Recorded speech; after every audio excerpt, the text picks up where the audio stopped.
Assalamualaikum warahmatullahi wabarakatuh. Alhamdulillah hari ini kita bisa bertemu kembali anak-anak. Semua dalam keadaan sehat kan? Alhamdulillah kita bisa bertemu lagi di hari yang penuh dengan barokah ini. Oke, baiklah, hari ini kita ketemu dalam mata pelajaran fikih ya. Hari ini kita akan membahas tentang bab toharoh. Nah, di sini akan saya jelaskan secara singkat apa itu toharoh dan sebagainya ya. Yang pertama, awal kita dalil tentang toharoh. Nah, sebelum kita masuk ke bab toharoh, ada dalilnya dulu, yaitu innallaha yuhibbut tawabina wa yuhibbul mutatahhirin. Sesungguhnya Allah itu menyukai orang-orang yang bertaubat dan menyukai orang-orang yang mensucikan diri. Dalil itu terdapat dalam Al-Quran surat Al-Baqarah ayat 222. Nah, sekarang pengertian toharoh. Toharoh itu menurut bahasa artinya bersuci ya.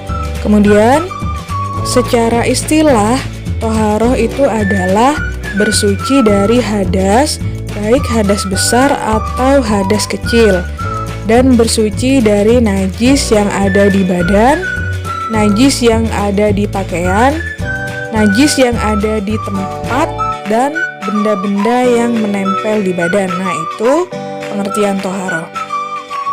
Secara singkat, toharoh itu adalah bersuci dari hadas, baik hadas besar maupun hadas kecil gitu ya. Kemudian pembagian toharoh.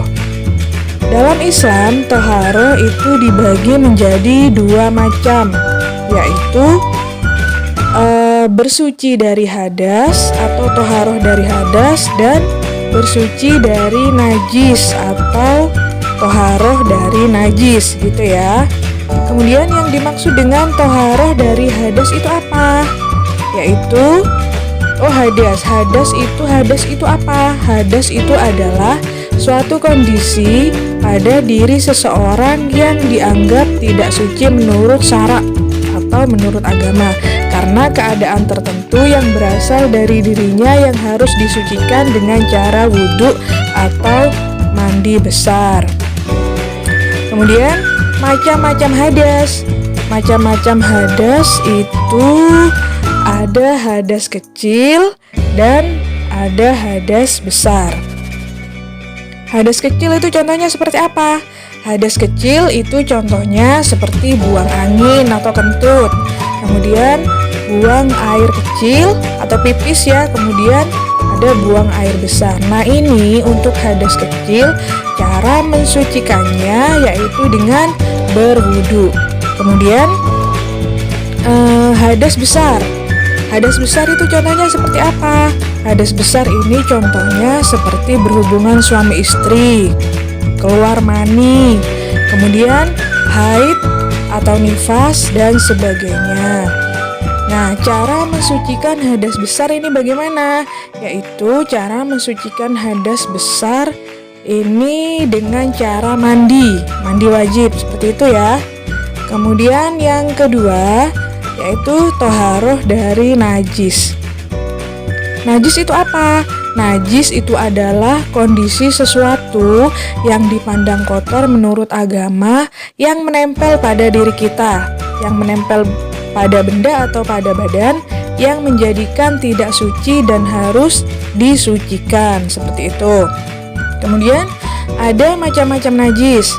Macam-macam najis itu yang pertama yaitu najis muhaffafah atau najis ringan ya, yaitu najis yang disebabkan oleh kotoran bayi laki-laki yang belum berumur 2 tahun dan masih minum ASI, air susu ibu.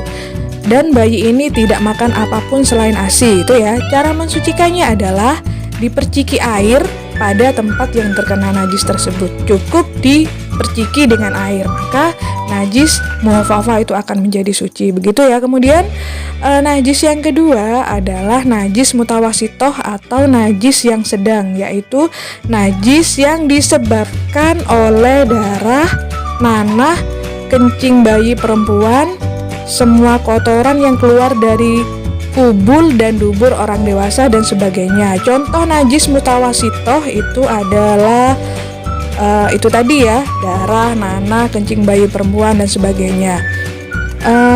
Kemudian najis mutawasitoh ini dibagi menjadi dua, yaitu ainiyah dan hukmiyah, seperti itu. Cara mensucikan najis mutawasitoh ini adalah dengan disiram air, diberi sabun sehingga hilang warna, bau, dan rasa dari najis tersebut, begitu. Kemudian selanjutnya yaitu najis mugoladoh, yaitu najis yang berat, yaitu najis yang terkena oleh air liur anjing atau babi.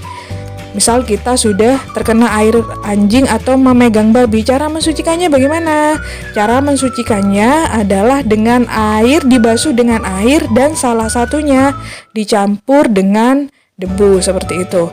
Kemudian cara mensucikan hadas dan najis itu yaitu dengan wudhu, mandi besar, dan tayamum. Wudhu itu adalah salah satu cara dari beberapa cara toharoh yang diajarkan Nabi dan merupakan syarat yang harus dipenuhi ketika akan melakukan ibadah seperti sholat dan lain-lain. Ini berarti kalau dengan wudhu, hadasnya berarti hadas kecil ya. Kemudian yang kedua caranya dengan mandi besar, disebut juga dengan mandi jinabat, dan tujuannya untuk menghilangkan hadas besar. Rukun mandi besar yaitu 1. Niat, 2. Meratakan air ke seluruh tubuh. Kemudian tayamum. Cara yang ketiga dengan tayamum yaitu dilakukan dengan menyapukan debu pada muka dan tangan hingga pergelangan tangan. Kemudian macam-macam air. Macam-macam air itu ada air suci dan mensucikan, kemudian ada air makruh, kemudian ada air suci tetapi tidak dapat mensucikan, kemudian ada air mutanajis, itu ya. Untuk air suci dan mensucikan ini contohnya air sungai, air hujan, air dari sumber mata air, seperti itu. Kemudian air mutanajis ini air yang kecampuran najis. Kemudian untuk air suci tetapi tidak dapat mensucikan, ini contohnya air kelapa, air kopi, air teh, dan sebagainya. Seperti itu ya anak-anak. Terima kasih, mungkin ini yang bisa saya sampaikan. Assalamualaikum warahmatullahi wabarakatuh.